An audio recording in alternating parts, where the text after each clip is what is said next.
तो आज हम करेंगे मार्जिनल कॉस्टिंग और प्रॉफिट प्लानिंग। ठीक है, प्रॉफिट प्लानिंग, ये मार्जिनल कॉस्टिंग और प्रॉफिट प्लानिंग होता क्या है वो पहले समझ लेते हैं। तो सबसे पहले से हमारा पहला टॉपिक है एब्जॉर्प्शन कॉस्टिंग। एब्जॉर्प्शन कॉस्टिंग एक टेक्निक है जिसको हम फुल कॉस्टिंग या ट्रेडिशनल कॉस्टिंग भी कहते हैं। इस टेक्निक के अकॉर्डिंग जितनी भी कॉस्ट होती हैं उनको आइडेंटिफाई किया गया जाता है, रिकॉग्नाइज किया जाता है, आइडेंटिफाई किया जाता है, देखा जाता है हमारी कौन कौन सी कॉस्ट हमारे जो है मैन्युफैक्चरिंग में, प्रोडक्ट के मैन्युफैक्चरिंग में लगनी है। ठीक है, तो दोनों तरह की कॉस्ट, फिक्स कॉस्ट कौन सी है, वेरिएबल कॉस्ट कौन सी है, ईच प्रोडक्ट मैन्युफैक्चर जो भी हुआ है उसकी हम अकाउंट में ले लेते हैं टोटल कॉस्ट निकालने में। ठीक है, तो मतलब पहला काम इसमें क्या है कि कितना हमारा कॉस्ट कौन कौन सा लग रहा है, फिक्स्ड कॉस्ट कौन सा लग रहा है और वेरिएबल कॉस्ट कौन सा लग रहा है। ठीक है, तो द अब्जॉर्प्शन कॉस्टिंग हमें ये बताता है कि कितना फिक्स कॉस्ट लगना है वेरिएबल कॉस्ट के साथ साथ ईच प्रोडक्ट जो भी हमारा मैन्युफैक्चर हो रहा है। इस टेक्निक के अकॉर्डिंग जब हम variable cost are directly charge to each unit of good product. ठीक है, तो जितना भी गुड प्रोड्यूस्ड होता है, जितना उसका वेरिएबल कॉस्ट होता है वो डायरेक्टली चार्ज होता है उस पर, और जो फिक्स्ड कॉस्ट होती है वो डिस्ट्रीब्यूट होती है ईच कैटेगरी पर जो कि प्रोडक्ट मैन्युफैक्चर्ड हुआ है सेम फॉर्म में। ठीक है, तो फिक्स कॉस्ट को जो है डिस्ट्रीब्यूट किया जाता है और जो उसका वेरिएबल कॉस्ट है ईच प्रोडक्ट का वो उस पर डायरेक्टली चार्ज किया जाता है। एब्जॉर्प्शन कॉस्टिंग में फिक्स कॉस्ट जो है वो हमारा वो भी अकाउंट में लेते हैं प्रॉफिट ऑन सेल को एसर्टेन करते वक्त। ठीक है, तो जब हम इसका प्रैक्टिकल करेंगे तो इसको और अच्छे से हमारा ये क्लियर हो जाएगा। ठीक है, तो मेन बेसिक पॉइंट यहाँ पर क्या है, एब्जॉर्प्शन कॉस्टिंग में ये देखा जाता है कितनी कॉस्ट टोटल एब्जॉर्ब हो रही है, कौन कौन से टाइप की कॉस्ट, कौन कौन सी कॉस्ट प्रोडक्शन पे लग रही है, और उसमें फिक्स कॉस्ट कौन सी है और वेरिएबल कॉस्ट कौन सी है, सबको आइडेंटिफाई किया जाता है। जो वेरिएबल कॉस्ट होती है वो प्रोडक्ट पे डायरेक्टली चार्ज होती है, जो जिस प्रोडक्ट पे जो कॉस्ट लग रही है वो उस पर डायरेक्ट चार्ज होती है, और जो फिक्स्ड कॉस्ट होती है तो वेरियस कैटेगरी के जो भी प्रोडक्ट बन रहे हैं, मैन्युफैक्चर हो रहे हैं, प्रोड्यूस हो रहे हैं, वो उनमें डिस्ट्रीब्यूट होती है। ठीक है, तो जितने भी अगर 3 टाइप के प्रोडक्ट बन रहे हैं तो उनके प्रोडक्शन के हिसाब से वो उन पर डिस्ट्रीब्यूट होगी। अब तो टेक्निक को हम ट्रेडिशनल कॉस्टिंग भी कहते हैं क्योंकि ये सिस्टम जो है हमें बिगिनिंग से ही फैक्ट्री स्टेज पर मतलब यूज किया जाता है, मतलब शुरू से ही। ठीक है, तो इस टेक्निक में जो फिक्स कॉस्ट होती है उसको हम refers to the closing stock of material held by the firm. ठीक है, तो these are charge against the sales later as a part of goods sold. ठीक है, तो पहले वो हमें जो है क्लोजिंग स्टॉक्स में हम उसको refer to as closing stock करते हैं, लेकिन फिर बाद में जब वो सेल्ड होता है तो हम गुड्स सोल्ड का पार्ट के तौर पे उसको चार्ज करते हैं। अब लिमिटेशन क्या है एब्जॉर्प्शन कॉस्टिंग की, एब्जॉर्प्शन कॉस्टिंग में पोर्शन ऑफ फिक्स कॉस्ट जो है वो carried over subsequent accounting year में कैरिड ओवर कर दिया जाता है। ठीक है, as a part of closing stock, जो कि अनसाउंड प्रैक्टिस है क्योंकि फिक्स कॉस्ट जब साल की लगी है तो वो साल के प्रॉफिट और लॉस में जो है चार्ज होना चाहिए, जबकि इसमें ऐसा नहीं होता, उसको कैरी फॉरवर्ड कर दिया जाता है स्टॉक के साथ। जो स्टॉक नहीं बिका तो वो उस पर ही रहती है, तो वो क्लोजिंग स्टॉक में एडिट रहती है। ठीक है, वो जब बिकेगा तब उस पर चार्ज किया जाएगा, तब वो हम उसको कंसीडर करेंगे एज एक्सपेंस। जब तक प्रोडक्ट बिके ना तब तक हम उसको एज एक्सपेंस जो है चार्ज नहीं करते, बिकॉज जो कॉस्ट होती है pertaining to a period should not be allowed to be vitiated by the inclusion of cost pertaining to the previous period, vice versa. Now, absorption costing dependent on the level of output. ठीक है, ये level of output के ऊपर dependent होती है, जो कि हमारा पीरियड टू पीरियड जो है चेंज होता है, कभी कम प्रोडक्शन होता है, कभी चार्ज ज्यादा प्रोडक्शन होता है। कंसिक्वेंटली जो कॉस्ट पर यूनिट होती है वो हमेशा चेंज होती रहती है क्योंकि फिक्स्ड ओवरहेड जो है वो डिस्ट्रीब्यूशन के कारण। ठीक है, जब हम फिक्स कॉस्ट को कम यूनिट में प्रोड्यूस वो डिस्ट्रीब्यूट करेंगे तो कॉस्ट ज्यादा बन जाएगी, जब हम ज्यादा यूनिट में डिस्ट्रीब्यूट करेंगे, जब ज्यादा यूनिट प्रोड्यूस हुए होंगे तो वो कम आएगी। तो इसलिए जो है हमारा कॉस्ट पर यूनिट भी जो है वो चेंजेस होता रहता है पीरियड टू पीरियड आउटपुट के लेवल में चेंज होने की वजह से। जब तक के fixed overhead rate is based on normal capacity, such changes cost are not helpful for the purposes of comparison and control. The cost to produce an extra unit is variable production cost. ठीक है। तो जो cost होती है produce करने की extra unit को, वो वेरिएबल प्रोडक्शन कॉस्ट होती है। जो एक्स्ट्रा कॉस्ट जो लगती है, मतलब जो भी लगेगी वो उसकी प्रोडक्शन कॉस्ट में उसकी वेरिएबल कॉस्ट ही आएगी। जैसे हमने हमने जो है 10 यूनिट बेचे, तो 10 यूनिट पे हमारा फिक्स कॉस्ट तो 10,000 ही रहेगा। अब एक्स्ट्रा कॉस्ट अगर हमें 11 यूनिट बेचने होंगे, तो उसमें जो एक्स्ट्रा बढ़ेगी हमारी कॉस्ट, वो उसकी 11वें यूनिट की वेरिएबल कॉस्ट बढ़ेगी। हमारी फिक्स कॉस्ट चेंज नहीं होगी, क्योंकि चाहे वो तो फिक्स्ड है, वो तो चाहे तुम शोरूम में 1 यूनिट बेचो या 10,000 यूनिट बेचो, उसका जो है रेंट सेम रहेगा। तो इसी तरह से यहाँ पर भी जो है फिक्स कॉस्ट जो है चेंज नहीं होती। जो भी वेरिएशन एक्स्ट्रा यूनिट बेचने पर या एक्स्ट्रा यूनिट प्रोड्यूस करने पर जो भी हमारी एक्स्ट्रा कॉस्ट होती है, वो सिर्फ उसकी वेरिएबल कॉस्ट होती है। ठीक है। तो realistic to the value of closing stock items, as this is a directly attributable cost, the size of total contribution varies directly with sales volume. ठीक है। तो कंट्रीब्यूशन का जो है हमें टोटल कंट्रीब्यूशन जो वेरी करता है सेल्स वॉल्यूम के ऊपर डिपेंड करता है, कांस्टेंट रेट पर यूनिट पर। ठीक है। तो ये तो है इसके limitations. Marginal costing and direct costing, पहले हमने देख लिया अब्जॉर्प्शन कॉस्टिंग, अब है marginal costing and direct costing.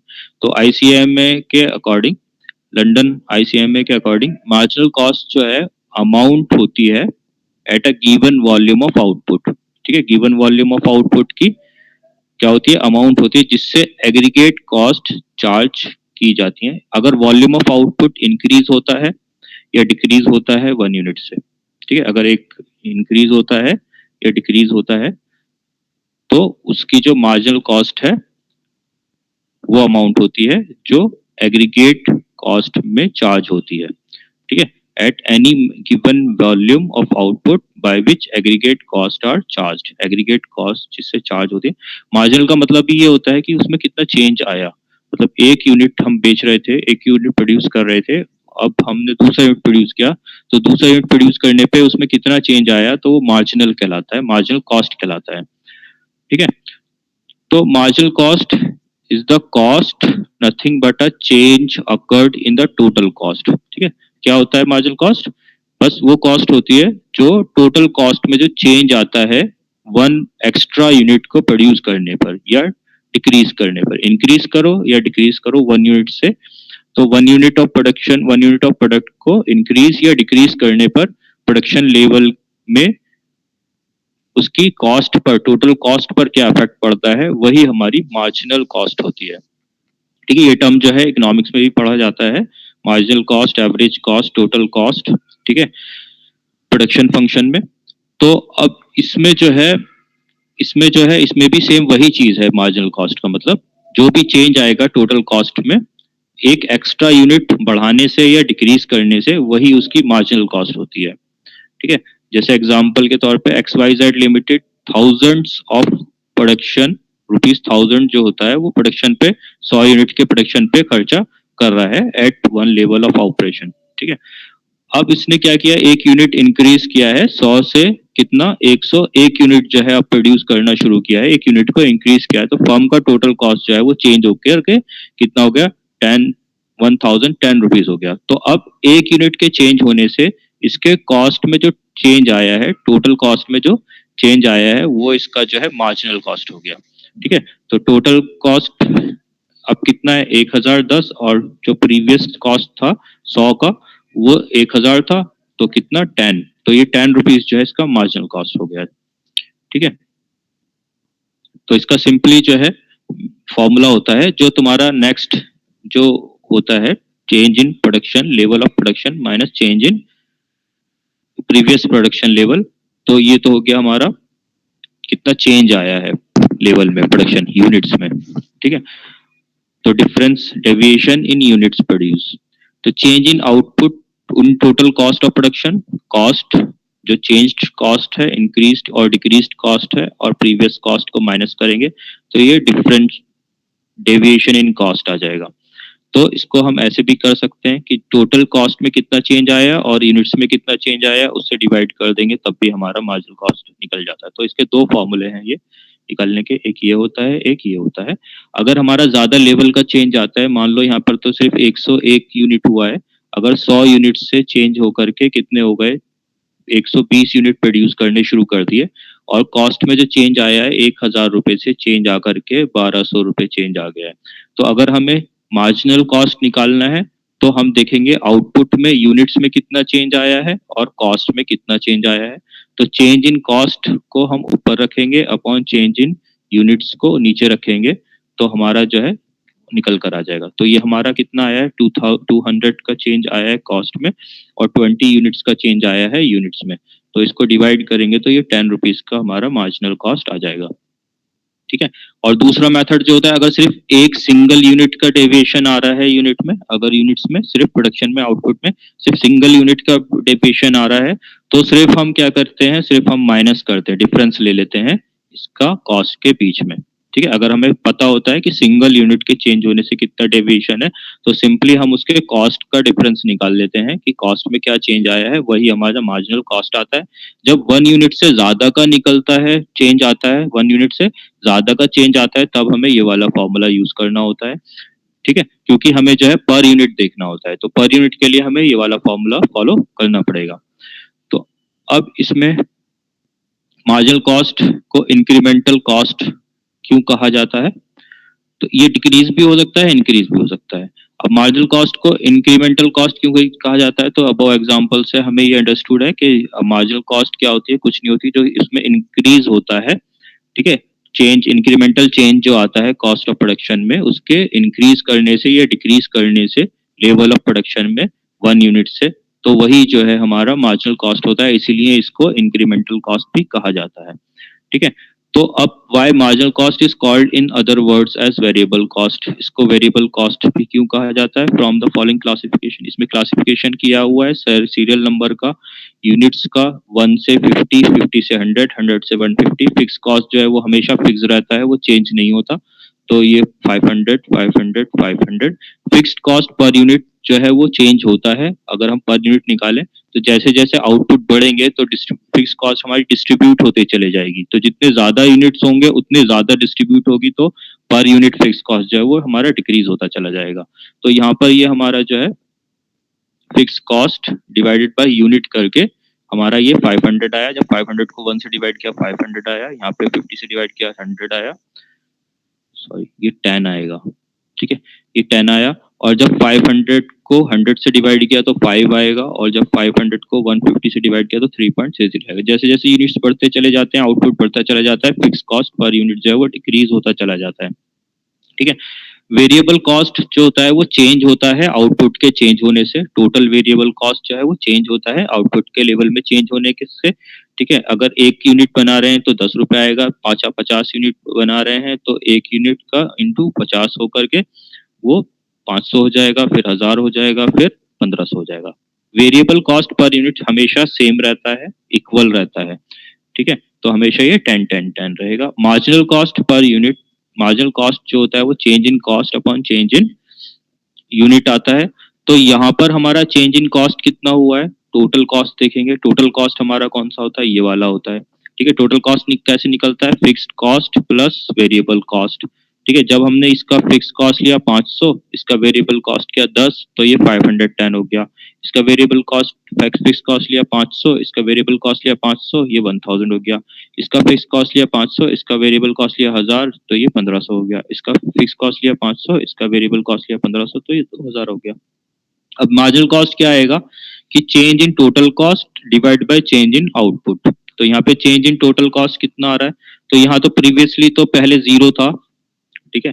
और ये टोटल कॉस्ट हमारा कितना था, टोटल कॉस्ट हमारा 500 ही था, क्योंकि फिक्स कॉस्ट तो तुम प्रोड्यूस करो या ना करो, तो फिक्स कॉस्ट हमारा कितना रहता है, कांस्टेंट रहता है। तो वेरिएबल कॉस्ट जब प्रोडक्शन 0 होता है तो वेरिएबल कॉस्ट जो है वो हमारा 0 होता है। तो जब हम इसको 0, इसको 500 प्लस 0 करेंगे तो ये कितना आएगा, 500 आएगा। ठीक है। तो अब जब 0 था, 0 से बढ़ करके 1 हुआ, तो हमारा मार्जिनल कॉस्ट जो है वो 10 आएगा। फिर इस लेवल पे हमारा कॉस्ट जो है बढ़ करके कितना हो गया, 1000 हो गया।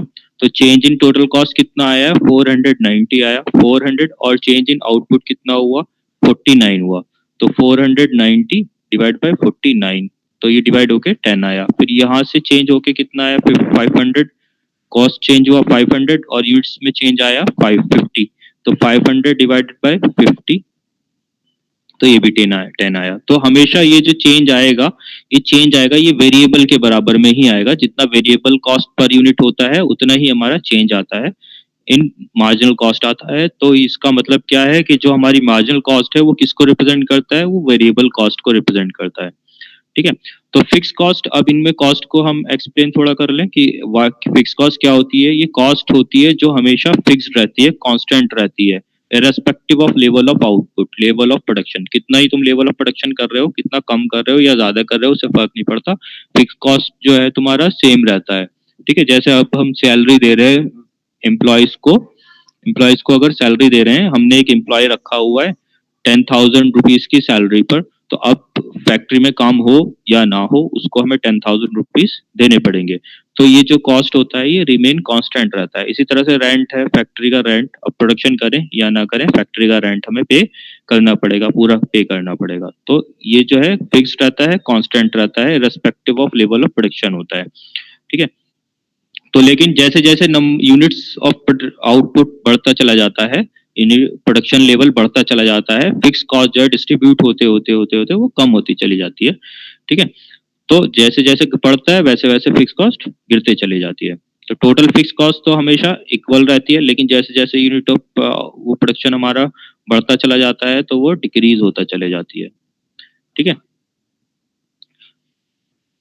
अब वेरिएबल कॉस्ट ये क्या होती है, ये कॉस्ट होती है जो कि वैरी करती है लेवल ऑफ प्रोडक्शन पे। ठीक है। ये फॉर एग्जांपल जैसे हमने पेन बना रहे हैं, अगर एक पेन में 1 रुपए का प्लास्टिक लग रहा है, ठीक है, तो अगर 10 पेन बनाएंगे तो उसमें 10 रुपए का लगेगा। अगर 100 पेन बनाएंगे तो 100 रुपए का लगेगा। ठीक है। अगर 1000 पेन बनाएंगे तो 1000 रुपए का प्लास्टिक लगेगा। 10,000 पेन बनाएंगे तो 10,000 रुपए का प्लास्टिक लगेगा। तो ये जैसे जैसे लेवल ऑफ आउटपुट बढ़ता है, हमारा वेरिएबल कॉस्ट जो है वो बढ़ता चला जाता है। ठीक है। जैसे जैसे आउटपुट बढ़ता है वेरिएबल कॉस्ट हमारा बढ़ता चला जाता है। तो इसका जो ग्राफ होता है वो इस तरह से होता है, जीरो पे ये जीरो होता है, और जैसे जैसे बढ़ता चला जाता है लेवल ऑफ आउटपुट तो ये भी बढ़ता चला जाता है कॉस्ट। ठीक है।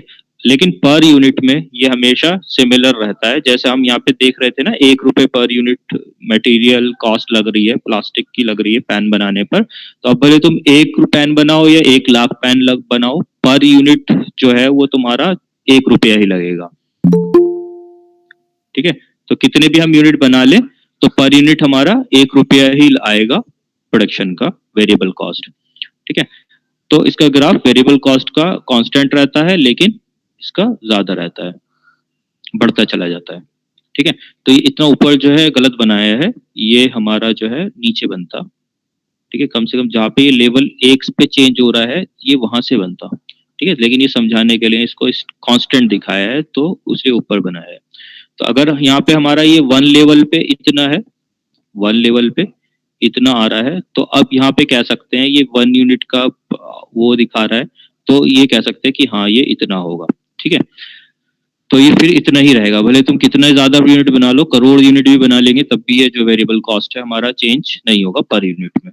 ठीक है। लेकिन variable cost, total variable cost जो है वो ज्यादा बढ़ता चला जाएगा। ठीक है। तो अब हमें क्या क्या एनालिसिस मिला यहाँ पे, एक होता है हमारा फिक्स कॉस्ट, एक होता है हमारा वेरिएबल कॉस्ट। दोनों हम टोटल में लेते हैं या पर यूनिट में लेते हैं। ठीक है। टोटल में लेते हैं या पर यूनिट में लेते हैं। तो टोटल में फिक्स्ड कॉस्ट जो होता है वो कांस्टेंट होता है। ठीक है। और वेरिएबल कॉस्ट जो है वो चेंज होता है, वेरी करता है। ठीक है। लेकिन जब पर यूनिट की बात आती है तो फिक्स कॉस्ट जो है वो वेरी करता है। जितनी ज्यादा प्रोडक्शन होती चली जाएगी फिक्स कॉस्ट हमारा कम होता चला जाएगा, और वेरिएबल कॉस्ट जो है वो हमारा कांस्टेंट होता है, वो चेंज नहीं होता पर यूनिट में। ठीक है। तो ये हमारे इनकी जो है कैरेक्टरिस्टिक है फिक्स कॉस्ट की और वेरिएबल कॉस्ट की। अब हमारा जो वेरियस कंपोनेंट्स होते हैं वेरिएबल कॉस्ट के, वो क्या क्या होते हैं, एक डायरेक्ट मटेरियल होता है, डायरेक्ट लेबर होता है, डायरेक्ट एक्सपेंसेस होता है, वेरिएबल प्रोपोर्शन ऑफ ओवरहेड्स होते हैं। ठीक है। ये सब हम क्लासिफिकेशन पहले ही पढ़ चुके हैं, डायरेक्ट मटेरियल क्या होता है, डायरेक्ट एक्सपेंस, डायरेक्ट मटेरियल। ठीक है। कुछ होती हैं सेमी वेरिएबल कॉस्ट होती हैं। अभी सेमी वेरिएबल कॉस्ट क्या होती हैं, सेमी वेरिएबल कॉस्ट वो होती हैं जिनका कुछ पार्ट जो है वो फिक्स्ड होता है, कुछ पार्ट वेरिएबल होता है। जैसे हमारा इलेक्ट्रिसिटी का बिल आता है, इलेक्ट्रिसिटी का बिल आता है। कमर्शियल में मान लो, कमर्शियल में अगर हमारा 5 किलोवाट का मीटर लगा हुआ है तो उस पे हमारे 5 किलोवाट के 250 पर यूनिट के हिसाब से कितने 1250 यूनिट रुपीज जो है वो फिक्स जाएंगे। ठीक है, भले तुम कंज्यूम करो इलेक्ट्रिसिटी या कंज्यूम ना करो, तो 1250 रुपीज जो है वो पे करने ही पड़ेंगे। ठीक है, उसके बाद जितना यूनिट हम कंज्यूम करते हैं हर यूनिट पर जो है कंजप्शन पर हमारा बिल आता है। तो मान लो सपोज करो 10 रुपीज, उसके बाद पर यूनिट पर 10 रुपीज पर यूनिट जो है वो बिल आएगा। तो ये जो इसका एक पार्ट हो गया, ये फिक्स्ड वाला पार्ट हो गया, एक पार्ट हो गया ये वेरिएबल वाला पार्ट हो गया। तो इसको बोलेंगे सेमी वेरिएबल कॉस्ट। इसका कुछ पार्ट वेरिएबल है, कुछ पार्ट फिक्स्ड है।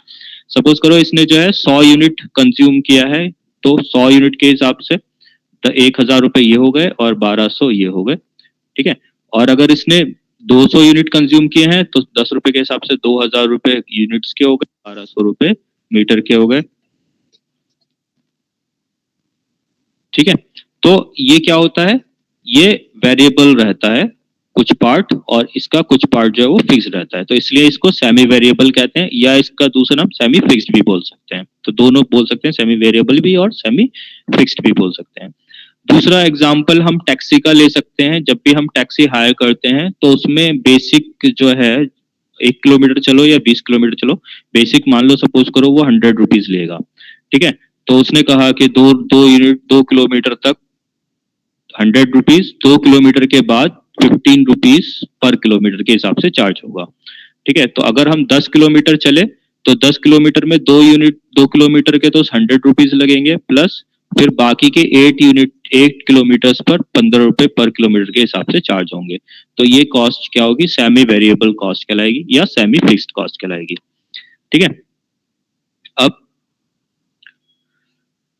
आगे देखते हैं क्वेश्चंस को। ये कुछ क्वेश्चंस इन्होंने दिया हुआ है। Marginal costing period 1, period 2, period 3, period 4, total sales दिया हुआ है, इतना सेल्स हुआ है। Direct cost, opening stock 2 per unit. ठीक है, इससे मतलब नहीं है, चलो आगे चलते हैं। और अब हमें पढ़ना है differential cost, cost volume profit analysis. ठीक है, तो कॉस्ट वॉल्यूम प्रॉफिट एनालिसिस हमें करना है, इंपॉर्टेंट टॉपिक होता है ये। तो कॉस्ट वॉल्यूम प्रॉफिट एनालिसिस क्या होता है, ये हमें मैनेजमेंट को जो है हेल्प करता है फाइंड आउट करने में relationship between cost and revenue to profit. ठीक है, तो हमें रेवेन्यू और कॉस्ट का रिलेशन प्रॉफिट से क्या है, ठीक है, वो हमें उसका रिलेशनशिप फाइंड आउट करने में मदद करता है कॉस्ट वॉल्यूम प्रॉफिट एनालिसिस। तो एम जो होता है अर्न, क्या होता है अंडरटेकिंग का एम, कोई भी बिजनेस है उसका अर्न, उसका मोटिव होता है प्रॉफिट अर्न करना। तो और प्रॉफिट जो है डिपेंड करता है कई तरह के फैक्टर्स पे। सबसे ज्यादा इंपॉर्टेंट फैक्टर जो होता है वो कॉस्ट ऑफ मैन्युफैक्चरिंग होता है। तो वॉल्यूम ऑफ सेल्स जो है वो अफेक्ट, और वॉल्यूम ऑफ सेल्स, ये दो चीजें जो है हमारे प्रॉफिट को जो है अफेक्ट करती हैं। ठीक है, इंपॉर्टेंट चीज है ये कॉस्ट और वॉल्यूम ऑफ सेल्स। तो दोनों ही फैक्टर्स जो है इंटरडिपेंडेंट होते हैं। तो वॉल्यूम ऑफ सेल डिपेंड करता है वॉल्यूम ऑफ प्रोडक्शन पे। ठीक है, जो कि इन टर्न जिससे रिलेटेड होती है हमारी कॉस्ट। जितना प्रोडक्शन होगा उतना उस हिसाब से ही सेल होगा, और फिर जितना प्रोडक्शन होगा उस हिसाब से कॉस्ट भी होगा। तो कॉस्ट अगेन जो रिजल्ट होता है हमारे वेरी फैक्टर्स का, जैसे कि volume of production, product mix, internal efficiency, method of production, size of plant etcetera. ठीक है, और all of these volume is perhaps the largest single factor which influence cost. ठीक है, तो वॉल्यूम जो है एक जो है हमारा लार्जेस्ट सिंगल फैक्टर है जो हमारी कॉस्ट को सबसे ज्यादा इन्फ्लुएंस करता है। बेसिकली हम जो हमारी जो कॉस्ट होती है वो डिवाइड होती है फिक्स कॉस्ट में और वेरिएबल कॉस्ट में। ठीक है, तो बेसिकली दो तरह में हम क्लासिफाई करते हैं कॉस्ट को, फिक्स कॉस्ट में और वेरिएबल कॉस्ट में। तो वॉल्यूम चेंज होता है बिजनेस का, फ्रिक्वेंटली चेंज होता है क्योंकि अप डाउन होती रहती है सेल्स, तो हमारा जो वॉल्यूम है वो भी चेंज होता है। तो outside factory over which management, तो ये कई फैक्टर्स के वजह से होता है जो आउटसाइड फैक्ट्री होते हैं उसके कंट्रोल के बाहर होते हैं। ठीक है, और cost do not always vary in proportion to change in level of output, और जो हमारी कॉस्ट है वो लेवल ऑफ आउटपुट के प्रोपोर्शन में चेंज नहीं होती है। Management control of factors of volume present a peculiar problem. ठीक है। तो अब इसमें जो मेन इसके थ्योरी पार्ट छोड़ करके अब हम इसका जो है कुछ हम कैलकुलेशन का पार्ट कर लेते हैं। तो analysis of cost volume profit में जो है हम कुछ चीजों को, कुछ फैक्टर्स को कंसीडर करते हैं। Volume of sales, selling price, variable cost per unit, product mix of sales, total fix cost. ठीक है, ये कुछ फैक्टर्स हैं जिनको हमें कंसिडरेशन में लेना होता है। क्या चीज है? वॉल्यूम ऑफ सेल्स, मतलब कितना प्रोडक्शन, कितना वॉल्यूम ऑफ सेल हो रहा है, लेवल ऑफ आउटपुट क्या है, सेलिंग प्राइस क्या है हमारा, प्रोडक्ट मिक्स ऑफ सेल्स क्या है, मतलब कौन से टाइप के प्रोडक्ट्स हैं, वेरिएबल कॉस्ट पर यूनिट कितना है, टोटल फिक्स कॉस्ट कितना है। ये कुछ फैक्टर्स हैं जो हमें कंसिडरेशन में लेने होते हैं कॉस्ट वॉल्यूम प्रॉफिट एनालिसिस करते वक्त। ठीक है, तो अब इसमें एक होता है हमारा प्रॉफिट वॉल्यूम रेशियो निकालना होता है। प्रॉफिट वॉल्यूम रेशियो क्या होता है? पीवी रेशियो इसको शॉर्ट में बोला जाता है। प्रॉफिट वॉल्यूम रेशियो हमें ये दिखाता है कि हम सेल्स में से कितना पार्ट हमारा प्रॉफिट कंट्रीब्यूट कर रहा है, सेल्स का कितना पार्ट हमारा प्रॉफिट को कंट्रीब्यूट करता है, तो उसी को प्रॉफिट वॉल्यूम रेशियो कहते हैं। ठीक है, इसमें सिर्फ क्या होता है, इसमें सिर्फ वेरिएबल कॉस्ट को कंसीडर किया जाता है। ठीक है, तो हमें क्या करना होता है, हमें सेल्स से सिर्फ वेरिएबल कॉस्ट को रिकवर करना होता है, बाकी का जो पार्ट है वो हमारा जो है हमारा प्रॉफिट का वॉल्यूम का पार्ट होता है। तो इसी का हमें सेल्स का और प्रॉफिट वॉल्यूम का रेशियो निकालना होता है, तो इसी को हम प्रॉफिट वॉल्यूम रेशियो कहते हैं। ठीक है, सपोज करो किसी ने जो है एक जो है जैकेट खरीदी 1,000 रुपए की और उसको बेच दी 1,500 रुपए की। ठीक है, तो अब इसमें 1,500 रुपए में उसका प्रॉफिट का वॉल्यूम कितना है? प्रॉफिट का वॉल्यूम 500 रुपए है। ठीक है, जब हम सेल्स प्राइस में से उसका कॉस्ट माइनस कर देंगे, तो ये उसने खरीदी थी, तो ये इसका वेरिएबल कॉस्ट की बात चल रही है। अभी हम फिक्स कॉस्ट को कंसीडरेशन में नहीं ले रहे, तो प्रॉफिट वॉल्यूम रेशियो में फिक्स कॉस्ट को कंसीडरेशन में लिया ही नहीं जाता है, इसमें सिर्फ वेरिएबल कॉस्ट को कंसीडरेशन में लिया जाता है।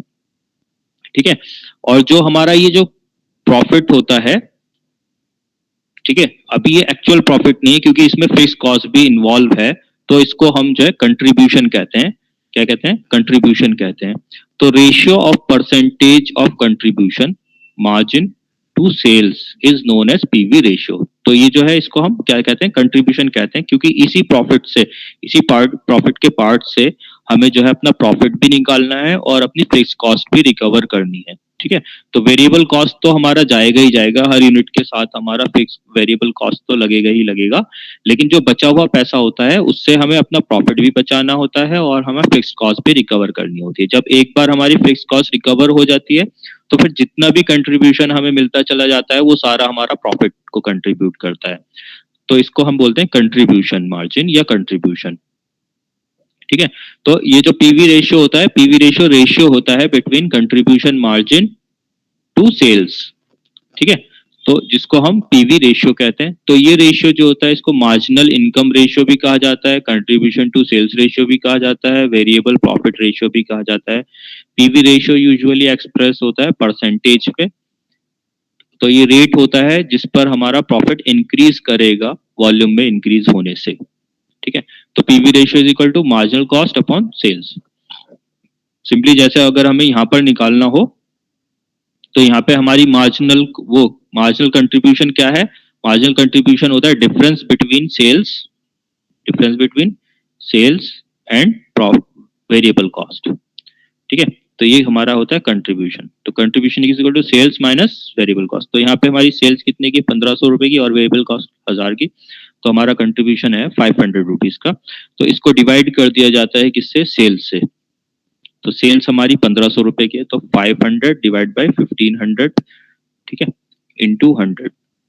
तो this divide by this and this divided by this 3, तो इज इक्वल टू 33.33% जो है इसका हमारा पीवी रेशियो हो गया। ठीक है, तो sales minus variable cost upon sales, या फिर 1 - फिर अब इसका फॉर्मूला अब हम और उसको वो कर दें, अगर सिंप्लीफाई कर दें फॉर्मूला को, तो हमारा फॉर्मूला क्या बनेगा वो इसमें आगे दिखाया हुआ है। कैसे दिखाया हुआ है वो देख लेते हैं एक बार। तो इसमें पहले फॉर्मूला है हमारा पीवी रेशियो का, is equal to contribution upon sales. ठीक है। और कंट्रीब्यूशन क्या होता है? कंट्रीब्यूशन होता है sales minus variable cost upon sales. ठीक है। अब इस सेल्स को अब इन्होंने क्या किया, अलग अलग किया है। तो सेल्स अपॉन सेल्स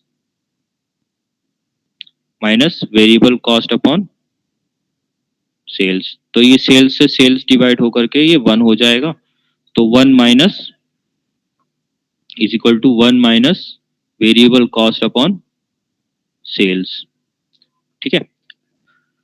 या फिर इसमें क्या कर सकते हैं, fix cost plus profit upon sales भी कर सकते हैं। फिक्स कॉस्ट तो ये माइनस करते हैं जब वेरिएबल कॉस्ट को, तो उसमें हमारा फिक्स कॉस्ट बचता है। ठीक है। तो इसके दो फॉर्मूले हैं। अब इसमें ये फिक्स कॉस्ट और प्रॉफिट क्या कहा गया है, ये इसमें लिया गया है। इसमें इसलिए लिया गया है क्योंकि कंट्रीब्यूशन जो है, कंट्रीब्यूशन में हमारी दो पार्ट होते हैं, एक हमारा फिक्स कॉस्ट का पार्ट होता है और एक हमारा प्रॉफिट का पार्ट होता है। तो इसलिए यहाँ पर इसके फॉर्मूले को हम ऐसे भी लिख सकते हैं, तो fix cost plus profit margin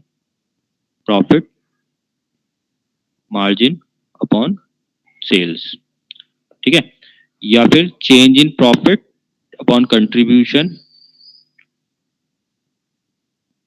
ये फॉर्मूला भी हम लिख सकते हैं। ठीक है। चेंज इन कंट्रीब्यूशन और चेंज इन प्रॉफिट। तो अब हमें मेनली क्या करना है, इसको ध्यान में रखना है पीवी रेशियो के लिए। पीवी रेशियो क्या होता है? PV ratio is equal to contribution upon sales होता है। ठीक है। और कंट्रीब्यूशन क्या होता है? सेल्स माइनस वेरिएबल कॉस्ट होता है। और कंट्रीब्यूशन हमारा फिक्स कॉस्ट प्लस प्रॉफिट भी होता है। कंट्रीब्यूशन हमारा फिक्स कॉस्ट प्लस प्रॉफिट भी होता है। अब ये जो हमारा फॉर्मूला है, ये पर यूनिट में भी रख सकते हैं और टोटल में भी रख सकते हैं। इसमें अगर हम कंट्रीब्यूशन टोटल रख रहे हैं तो सेल्स भी टोटल रखना होगा। अगर हम कंट्रीब्यूशन पर यूनिट रख रहे हैं तो सेल्स भी हमें पर यूनिट ही रखना होगा। ठीक है। तो हम इसमें पर यूनिट का भी यूज कर सकते हैं और टोटल का भी यूज कर सकते हैं। ठीक है।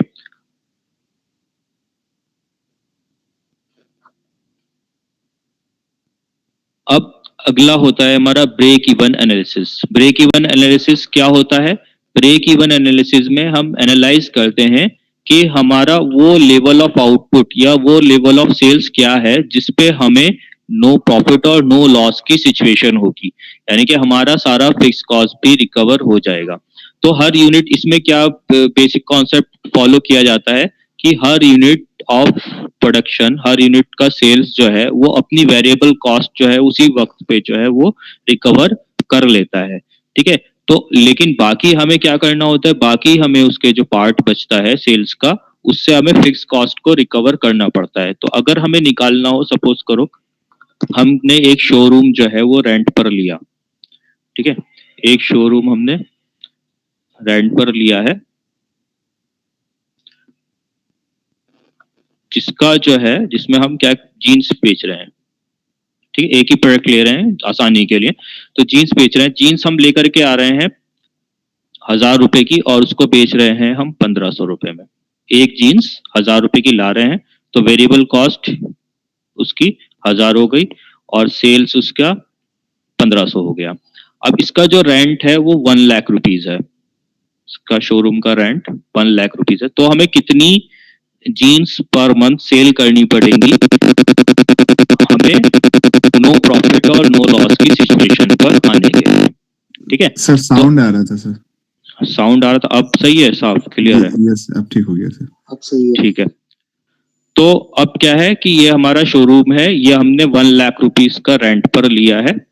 अब इसका वेरिएबल कॉस्ट जो जीन्स का है, जो हम परचेज करके ला रहे हैं, वो 1,000 रुपीज में परचेज करके ला रहे हैं और उसको सेल जो कर रहे हैं वो 1,500 रुपीज में सेल कर रहे हैं। तो हर यूनिट का सेल जो है जीन्स का, वो अपनी वेरिएबल कॉस्ट को तो उसी वक्त जो है रिकवर कर लेगा। ठीक है। जब भी हम सेल करेंगे 1,500 रुपए की, 1,000 रुपए उसके ऑटोमेटिक जो है वो रिकवर होते रहेंगे। ठीक है। जब भी कोई दुकानदार, अपना शोरूम वाला या कोई भी होता है, वो बेचता है सामान, तो वो यही देखता है कि वो कितने की लाया है और कितने की बेच रहा है। ठीक है। जब भी वो बार्गेनिंग होती है उससे, तो वो यही देखता है इतने की ये हम लेके आए हैं। ठीक है। वो बाकी बात नहीं करता है कितना रेंट जा रहा है, कितना बाकी सैलरी जा रही है, वो बातें बात की होती हैं। तो यही चीजें जो जब भी हम सेल करते हैं, तो वो अपना वेरिएबल कॉस्ट जो है वो उसी टाइम पर सेल के साथ साथ रिकवर करता रहता है। बाकी चीज जो हमें रिकवर करनी होती है, जो डिफरेंस आता है सेल्स में और वेरिएबल कॉस्ट में, उससे हमें अपनी फिक्स कॉस्ट को रिकवर करना पड़ता है। तो अब जो इससे हमें बचा सेल्स के बाद, जो वेरिएबल कॉस्ट कवर करने के बाद जो हमें बचा वो 500 बचा। अब इस 500 से हमें ये अपना फिक्स कॉस्ट रिकवर करना होगा। ठीक है, तो हर यूनिट पे, सेल के हर यूनिट पे हमारा 500 कॉस्ट जो है वो रिकवर होगा फिक्स का। तो अगर अब हमें निकालना हो तो कितने यूनिट हमें बेचने हैं 1 लाख को अपने रिकवर करने के लिए, तो सिंपली हम क्या करेंगे, इसको डिवाइड कर देंगे। ठीक है, अगर एक यूनिट पे 500 रिकवर हो रहे हैं तो कितने यूनिट पे 1 लाख रिकवर होंगे, वो निकालने के लिए सीधा सीधा हम 1 लाख को 500 से डिवाइड कर देंगे, तो ये निकल के आ जाएगा हमारा 200 यूनिट्स। तो अगर हम 200 यूनिट्स सेल करेंगे तो हमारा ये रेंट जो है रिकवर हो जाएगा। इसका मतलब वेरिएबल कॉस्ट तो हमारी उसी वक्त रिकवर हो गई थी। ठीक है, हर बार हर यूनिट पर बेचने पे रिकवर होती रहेगी वेरिएबल कॉस्ट। जो फिक्स कॉस्ट हम रिकवर करेंगे वो 200 यूनिट्स तक जब हम बेचेंगे तब तक हमारी रिकवर हो पाएगी। तो इसका मतलब जो ये 200 यूनिट्स जो हमारा निकल कर आया है, ये ब्रेक इवन पॉइंट है, ये ब्रेक इवन सेल्स है। क्या है ये? ब्रेक इवन सेल्स है इन यूनिट्स। अगर हमें ये वॉल्यूम में निकालना हो ब्रेक इवन सेल्स, तो ये हमारा यूनिट में दिया हुआ है, यूनिट में निकल के आया है, इसको सीधा सीधा इसके सेलिंग प्राइस से मल्टीप्लाई कर देंगे तो हमारा ये अमाउंट में निकल कर आ जाएगा। तो 1500 रुपए की हम एक जीन्स सोल्ड आउट कर रहे हैं और 200 यूनिट्स जो है हमें सेल करने पड़ेंगे ब्रेक इवन पे आने के लिए। तो 200 यूनिट की सेल प्राइस क्या हो गया, उसको मल्टीप्लाई कर दो तो हमें कितने का, हाँ साउंड आ रहा है सर। साउंड आ रहा है, कैसा साउंड आ रहा है? जैसे स्पीकर नहीं फट जाता सर। खरखर कर रहा है। खरखर कर रहा है।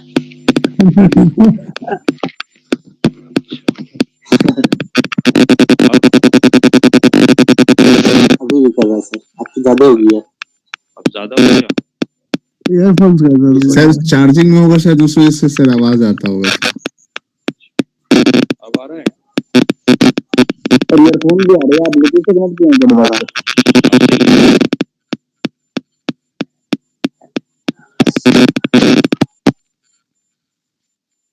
ठीक है, अब ठीक है सर।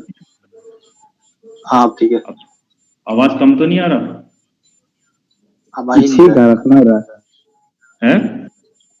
सुन रहा है, आवाज आ रहा है। हल्का आवाज आ रहा है? ठीक आवाज आ रही है सर जी। ठीक आ रही है? जी सर जी।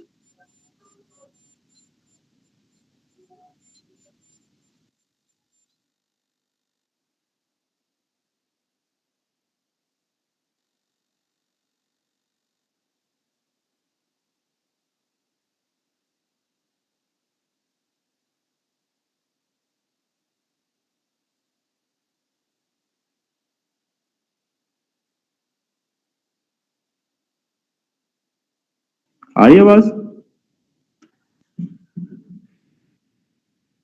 यस सर, आ गई सर। आ गई, वो डिस्कनेक्ट हो गया था। चलो ठीक है, और इको तो नहीं हो रहा? No sir. ठीक है, तो यहाँ पर हम देख रहे थे, ये तो समझ में आ गया यहाँ तक कि ये हमें जो है 200 यूनिट जो है वो बेचने पड़ेंगे अपना जो है कॉस्ट को रिकवर करने के लिए। अगर ये हमें अमाउंट में निकालना हो कि कितना हमें सेल करना होगा, तो इसी 200 यूनिट को हम इससे मल्टीप्लाई कर देंगे। तो ये हमारा 3 लाख का सेल हमें करना पड़ेगा मंथ का, हमें अपनी सारी कॉस्ट को रिकवर करने के लिए, variable as well as fixed cost को। तो अब हमें क्या करना होता है इसी में कि हमें सारी फिक्स कॉस्ट को हमें आइडेंटिफाई करना होता है, सारी वेरिएबल कॉस्ट को आइडेंटिफाई करना होता है। तो हमने यहाँ पर क्या किया था, ये 500 से डिवाइड किया था। ये 500 क्या था, ये 500 डिफरेंस था between sales and variable cost. तो sales minus selling price minus variable cost हमारा क्या होता है, वो कंट्रीब्यूशन कहलाता है। वो क्या कहलाता है, वो कंट्रीब्यूशन कहलाता है। तो इसका मतलब हमने जो अपनी, और ये क्या थी, ये हमारी फिक्स कॉस्ट थी, ये हमारा कंट्रीब्यूशन था और ये हमारी फिक्स कॉस्ट थी। लास्ट में हमने क्या किया, अपनी फिक्स कॉस्ट को इससे 5 कंट्रीब्यूशन से डिवाइड किया है, तो हमारा ये यूनिट निकल के आया ब्रेक इवन सेल्स। तो सिंपली इसका फॉर्मूला हमारा क्या बनता है, फॉर्मूला हमारा बनता है कि कंट्री वो BEP is equal to contribution upon, sorry, fixed cost upon contribution. Fix cost on contribution, तो हमारा जो निकल के आ जाता है। और यहाँ पे फिक्स कॉस्ट जो है वो टोटल फिक्स कॉस्ट रखी जाती है, और कंट्रीब्यूशन जो रखा जाता है कंट्रीब्यूशन पर यूनिट रखा जाता है। यहाँ पर हम टोटल कंट्रीब्यूशन नहीं रखेंगे, यहाँ पर कंट्रीब्यूशन जो है वो पर यूनिट रखा जाएगा, और फिक्स कॉस्ट जो है वो टोटल फिक्स कॉस्ट रखी जाएगी। ठीक है, तो तब हमारा क्या निकल कर आता है, ब्रेक इवन पॉइंट निकल के आता है, लेकिन ये यूनिट्स में निकल के आएगा। अगर हमें इसको सेल्स में कन्वर्ट करना है, इसको हमें सेल्स में कन्वर्ट करना है, यानी कि अमाउंट में निकालना है, तो इसको हमें मल्टीप्लाई करना पड़ेगा उसके सेलिंग प्राइस से। किससे मल्टीप्लाई करना पड़ेगा, उसके सेलिंग प्राइस से, तो वो हमारा BP break even point in amount आ जाएगा। ठीक है, तो इसका फॉर्मूला अगर हम कंट्रीब्यूशन कैलकुलेट ना करें तो selling price per unit minus variable cost per unit रख करके नीचे, और ऊपर फिक्स कॉस्ट रख करके भी हम कैलकुलेट कर सकते हैं।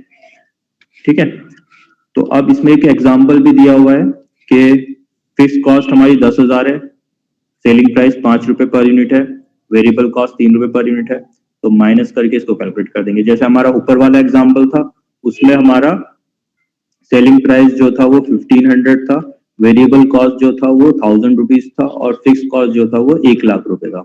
तो 1 लाख रुपए को फिक्स कॉस्ट को हमने क्या किया था, डिवाइड किया था किससे, selling price minus variable cost से। ठीक है, तो हमारा जो है वो निकल के आया था 1 लाख डिवाइडेड बाय 500, और इसको डिवाइड किया था तो 200 यूनिट्स निकल के आया था। तो ये हमारा यूनिट्स में निकल के आता है। अब break even points in units, ये एक और इन्होंने एग्जांपल ले लिया है यहाँ पर। तो यहाँ पर सेल्स 20 रुपीज की है, वेरिएबल कॉस्ट 10 रुपीज की है, तो कंट्रीब्यूशन आ गया 10 रुपीज, फिक्स कॉस्ट हमारा 1000 रुपीज का है। ठीक है, तो अब इसमें अब निकालने के लिए सीधा सीधा इसको डिवाइड कर देंगे, तो हमारा निकल कर आ जाएगा कि कितना यूनिट उसे को बेचना पड़ेगा। Fix cost upon contribution margin per unit से डिवाइड करके हमारा आ जाता है एक्स यूनिट। तो ये तो आ जाता है यूनिट में। फिर वेरिफिकेशन भी कर सकते हैं, इसको टोटल कैलकुलेट करके भी देख सकते हैं। जैसा वाला क्वेश्चन में हमारे 200 यूनिट्स आए थे, 200 यूनिट्स में हमारी सेल्स जो हो रही है वो 1500 रुपीज के हिसाब से 3 लाख रुपीज की सेल हो रही है। अब देखो कि हमारा जो कॉस्ट है क्या वो भी 3 लाख आ रहा है या नहीं आ रहा है। तो वेरिएबल कॉस्ट जो थी वो 1000 रुपए थी, वेरिएबल कॉस्ट जो थी वो 1000 रुपए पर यूनिट थी, और 200 यूनिट पे बेचने पे वो कितनी आएगी, 2 लाख रुपए आएगी। और फिक्स कॉस्ट हमारी गिवन थी, फिक्स कॉस्ट 1 लाख रुपए गिवन थी। तो टोटल कॉस्ट अगर दोनों कॉस्ट को ऐड कर दो तो 3 लाख आएगी, जो कि इक्वल है किसके, हमारी सेल्स के। तो इसका मतलब हमने ये वेरीफाई करके देखा तो हमें पता चला कि वही हमारा ब्रेक इवन सेल्स है 200 रुपीज की। 200 रुपीज में हमारी सारी कॉस्ट जो है वो रिकवर हो जाएंगी। अब 200 रुपीज से ऊपर हम जितने भी यूनिट बेचेंगे वो सारे हमारे प्रॉफिट को कंट्रीब्यूट करेंगे। अब जितना भी यूनिट हम एक्स्ट्रा बेचेंगे, हर यूनिट बेचने पर हमें 500 रुपीज का वो पूरा पूरा प्रॉफिट में जाएगा, क्योंकि फिक्स कॉस्ट हमारी ऑलरेडी कवर हो जाएगी 200 यूनिट तक। ठीक है, तो अब break even points in sales volume मतलब अमाउंट में, तो सेलिंग प्राइस मेथड होता है इसका, एक पीवी रेशियो मेथड होता है। तो जो मैंने अभी पीछे बताया था वो तो सेलिंग प्राइस मेथड था, मतलब जो भी हमारा यूनिट्स में निकल के आया है उसको हम सेलिंग प्राइस से मल्टीप्लाई कर देंगे तो हमारा सेल्स आ जाएगा। तो वही 200 यूनिट आया था, इनको सेलिंग प्राइस 1500 से मल्टीप्लाई करके हमारी सेल्स जो है वो वॉल्यूम निकला था। ठीक है, दूसरा जो है वो पीवी रेशियो मेथड होता है। पीवी रेशियो मेथड में सिंपली हम फिक्स कॉस्ट को डिवाइड कर देते हैं पीवी रेशियो से, फिक्स कॉस्ट को डिवाइड कर देते हैं पीवी रेशियो से। तो पीवी रेशियो कैसे निकलता है, पीवी रेशियो निकलता है हमारा contribution upon sales. PV ratio निकलता है is equal to contribution upon sales. अब पीवी रेशियो निकालने के लिए कंट्रीब्यूशन अपॉन सेल्स हम पर यूनिट भी रख सकते हैं और टोटल भी रख सकते हैं, लेकिन जब हम ब्रेक इवन पॉइंट निकालते हैं उसमें कंट्रीब्यूशन रखना होता है तो वहां पे कंट्रीब्यूशन पर यूनिट ही रखा जाता है और फिक्स्ड कॉस्ट जो है वो टोटल फिक्स कॉस्ट रखा जाता है। लेकिन जब हम पीवी रेशियो निकालते हैं उस टाइम पर हम पर यूनिट वैल्यूज को भी यूज कर सकते हैं, टोटल वैल्यूज को भी यूज कर सकते हैं। तो यहाँ पर हम अगर पर यूनिट की वैल्यूज यूज कर रहे हैं तो कंट्रीब्यूशन भी और सेल्स भी दोनों ही चीजें जो है वो हमारी पर यूनिट होनी चाहिए, या फिर दोनों ही चीजें हमारी टोटल होना चाहिए, टोटल कंट्रीब्यूशन टोटल सेल्स होना चाहिए, या per unit contribution per unit sales होना चाहिए। ठीक है, तभी हमारा पीवी रेशियो निकलता है। ठीक है, तो पीवी रेशियो अब जब पीवी रेशियो निकल जाएगा हमारा, तो हम उसको सिंपली फिक्स कॉस्ट को डिवाइड कर सकते हैं पीवी रेशियो से, तो हमारा अमाउंट सेल्स निकल जाएगा। तो अब देखते हैं हम कैलकुलेट करके क्या वो भी 3 लाख उस फॉर्मूले से आएगा या नहीं आएगा। तो अब कंट्रीब्यूशन पर यूनिट हमारा आ रहा था 500 रुपीज और सेल्स हमारा था 1500 रुपीज इंटू 100, तो ये हमारा 33.33% निकल के आया। और फिक्स कॉस्ट है हमारा 1 लाख रुपीज, इसको डिवाइड करेंगे पीवी रेशियो से 33.33, तो 100 नीचे आता है तो इसमें ऊपर आ जाएगा 100, तो नीचे परसेंटेज रखी गई है तो 100 से मल्टीप्लाई कर देंगे। ठीक है, फिर इसको हम डिवाइड करेंगे, फिर 33.33 से 100 को, तो वो आएगा 3, और जब हम 3 को 1 लाख से मल्टीप्लाई करेंगे तो वो आ जाएगा 3 लाख रुपीज। ठीक है, तो ये हमारा सेम वही हाल है। तो अगर हमें यूनिट्स में निकालना हो तो फॉर्मूला रखेंगे fix cost divided by contribution per unit.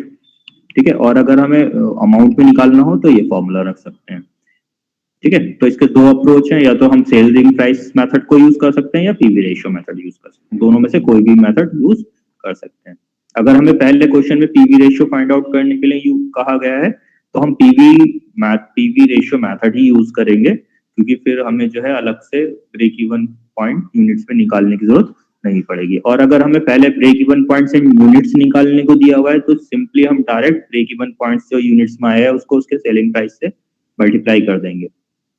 ठीक है, तो ये था हमारा ब्रेक इवन पॉइंट और पीवी रेशियो कैसे निकाला जाता है। अब हमें देखना है कि हम क्या वो सेल्स भी निकाल सकते हैं जो डिजायर्ड लेवल ऑफ प्रॉफिट हमारा कवर कर सके। तो अब जब हमें कंट्रीब्यूशन, मान लो हमें सपोज करो हमें 1 lakh rupees per month earn करने हैं, कितना अर्न करना है 1 लाख रुपीज पर मंथ। तो सेल करने से जैसे हमें पहले फिक्स कॉस्ट रिकवर करनी थी, अब हमें वो प्रॉफिट भी रिकवर करना पड़ेगा, तो उसी को हम क्या करेंगे फिक्स कॉस्ट में ऐड कर देंगे, उसी को फिक्स कॉस्ट में ऐड कर देंगे, तो हमारा डिजायर्ड प्रॉफिट जिसके लिए जो सेल्स होती है वो निकल के आ जाएगी।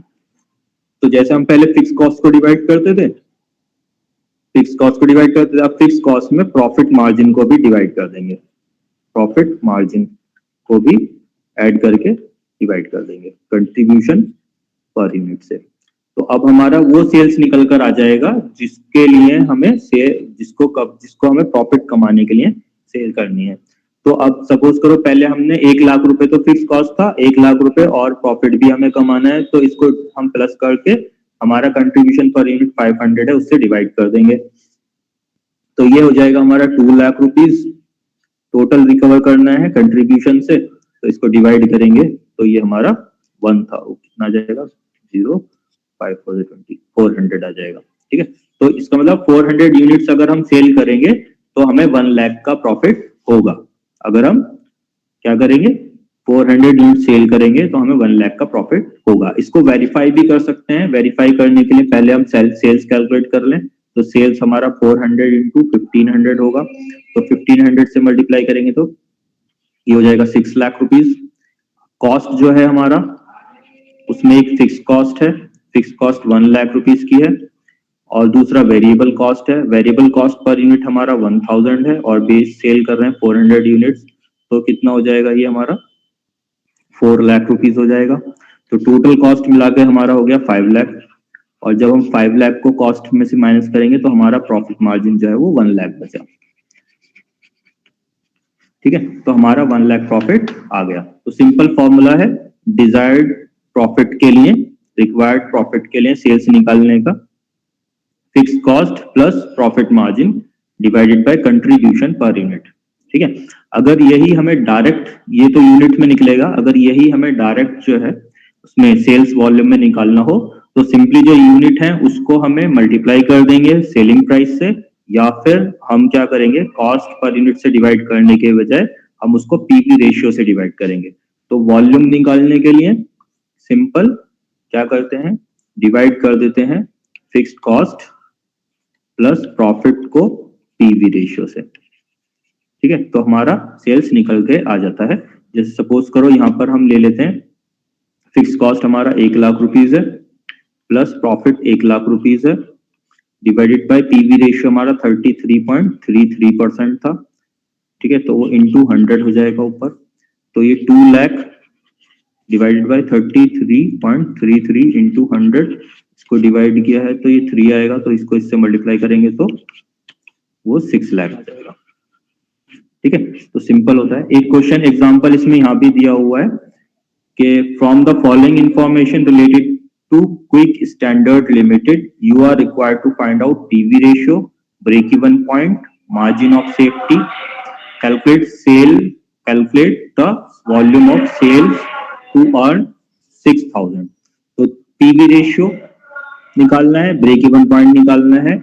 अब इसमें नई चीज क्या है, मार्जिन ऑफ सेफ्टी है, ठीक है। क्या है, मार्जिन ऑफ सेफ्टी है। मार्जिन ऑफ सेफ्टी क्या होता है, मार्जिन ऑफ सेफ्टी वो लेवल होता है कि जब तक हमारी जो सेल है, जो हमारी सेल है उसमें हम कब तक जो है लॉस में नहीं आ रहे, हम उसमें कब तक लॉस में नहीं आ रहे। जैसे यहाँ पे कैलकुलेट किया हुआ है, margin of safety can be found out 2 ways, margin of safety actual sales minus break even sales, ठीक है। तो ये वो है जब तक हम हमारी जो सेल्स हो रही है वो उसमें हम कितना सेल्स को कम कर देंगे तब तक हम उसको कितना सेल कम कर सकते हैं, ठीक है, और हम लॉस में ना आए।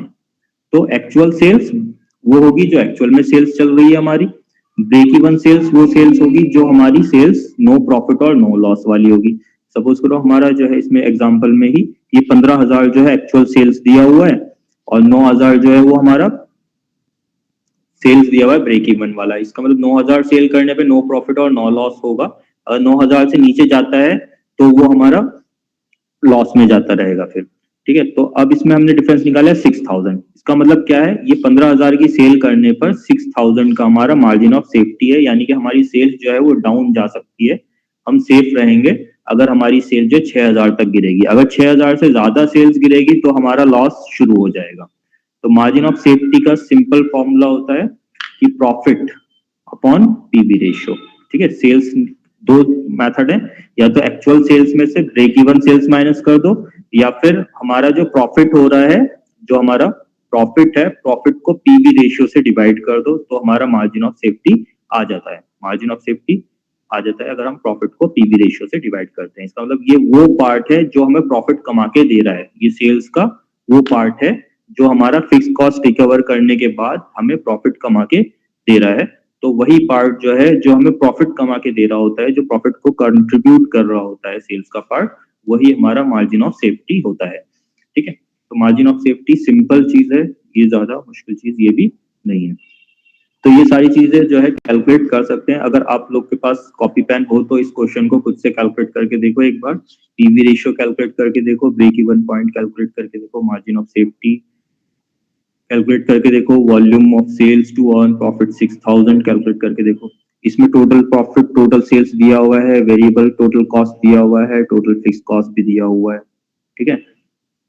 तो टोटल फिक्स कॉस्ट यहाँ पर दिया हुआ है, टोटल वेरिएबल कॉस्ट दिया हुआ है। अब इसमें जब हम निकालते हैं यूनिट में ब्रेक इवन पॉइंट, जब यूनिट में निकालते हैं तो उसमें हमें वेरिएबल वो कंट्रीब्यूशन पर यूनिट से डिवाइड करना होता है, कंट्रीब्यूशन पर यूनिट से डिवाइड करना होता है। लेकिन यहाँ पर तो हमें यूनिट्स ही नहीं पता, हमें सेलिंग प्राइस ही नहीं पता, तो यूनिट निकाल नहीं सकते। तो इसका मतलब बाय डिफॉल्ट यहाँ पर क्या दिया हुआ है, यहाँ पे हमें क्या दिया हुआ है कि हम जो वाला कंट्रीब्यूशन से डिवाइड करने वाला फॉर्मूला है उसको यूज नहीं कर सकते, हमें यहाँ पे पीवी रेशियो वाला ही फॉर्मूला यूज करना पड़ेगा। दूसरा इसका हिंट क्या है कि यहाँ पर हमें पीवी रेशियो कैलकुलेट करने को दिया हुआ है पहले, तो इसका मतलब हमें पीवी रेशियो से कैलकुलेट करना है, ठीक है। इसका मतलब हमें पीवी रेशियो को यूज करते हुए कैलकुलेट करना है। तो हम एक तो जो गिवन चीजें हैं, गिवन फैक्ट जो दिए हुए हैं उनके अकॉर्डिंग हम डिसाइड कर सकते हैं कि कौन सा फॉर्मूला यूज करना है, या फिर हमें क्या कैलकुलेट करने को दिया हुआ है उससे हम डिसाइड कर सकते हैं कि हमें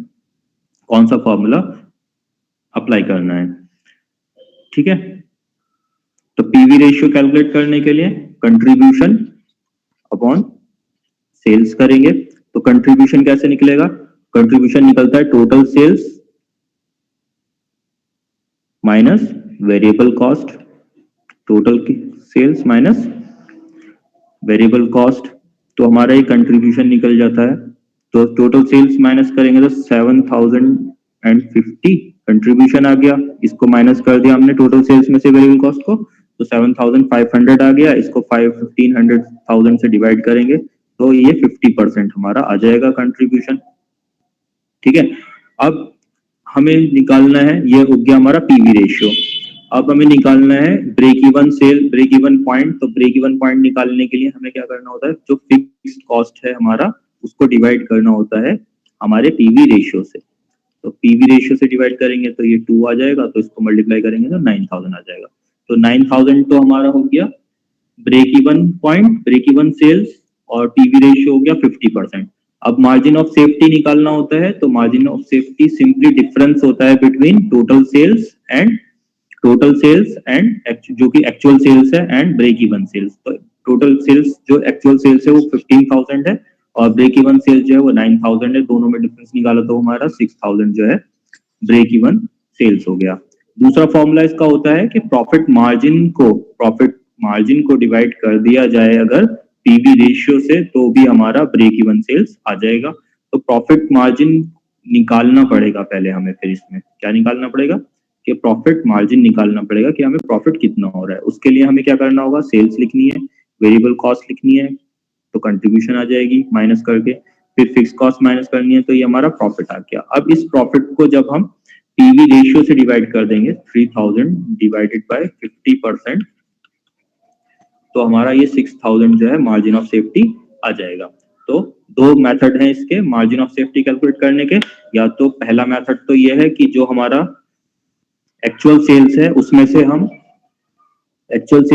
ब्रेक इवन सेल्स को माइनस कर दें, या फिर दूसरा मेथड है हमारा कि हम जो हमारा प्रॉफिट हो रहा है एक्चुअल सेल्स पर जो प्रॉफिट हो रहा है उसको पीवी रेशियो से डिवाइड कर देंगे, तो जो सेल्स निकल कर आएगा वो हमारा क्या होगा, मार्जिन ऑफ सेफ्टी हो जाएगा। ठीक है, अब जो लास्ट हमें कैलकुलेट करना है इसमें, वो क्या कैलकुलेट करना है कि हमें 6000 अर्न करने के लिए कितना सेल करना पड़ेगा। तो 6000 सेल करने के लिए पहले तो हमें अपना फिक्स कॉस्ट को रिकवर करना होगा, दूसरा हमें प्रॉफिट को रिकवर करना होगा। ये दो चीज रिकवर करनी होगी और इसको पीवी रेशियो से डिवाइड कर देंगे तो हमारा आ जाएगा। ठीक है, तो ये हो गया। इसमें किसी को कोई डाउट है तो मैं एक्सप्लेन कर देता हूँ।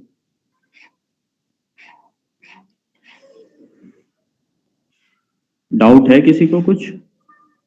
No sir. ठीक है, और कोई?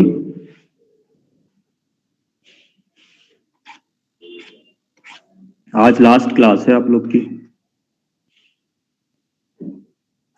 ये ग्राफ मेथड भी है। सर अगर एक्स्ट्रा क्लास ले लेते तो सर थोड़ा सा कुछ क्वेश्चन है जो सर नहीं बन पा रहा। एक्स्ट्रा क्लास किस टॉपिक की लेनी है?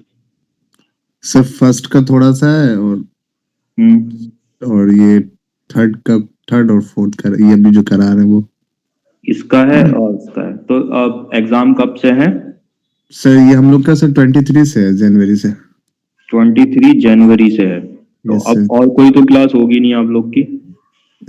अभी बीच में क्लास में तो उन्होंने लिया तो उन्होंने बताया तो नहीं है कि सर लास्ट है। ये लास्ट क्लास ही मुझसे बताई गई है कि लास्ट क्लास है।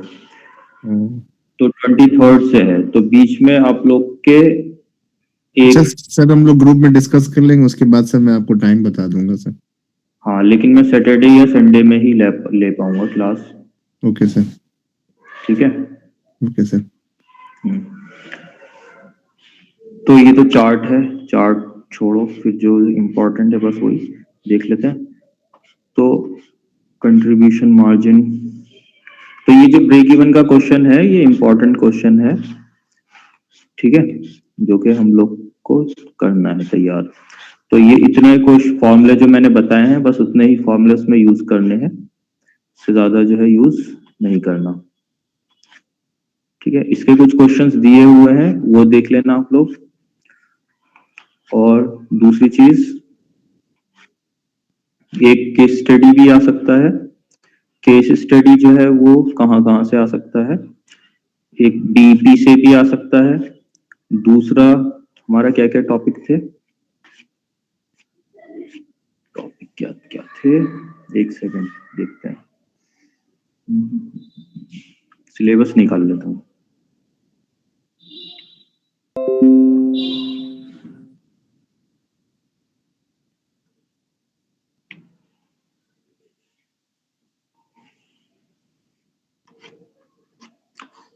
ये थोड़ा आउटलाइन बता देता हूँ।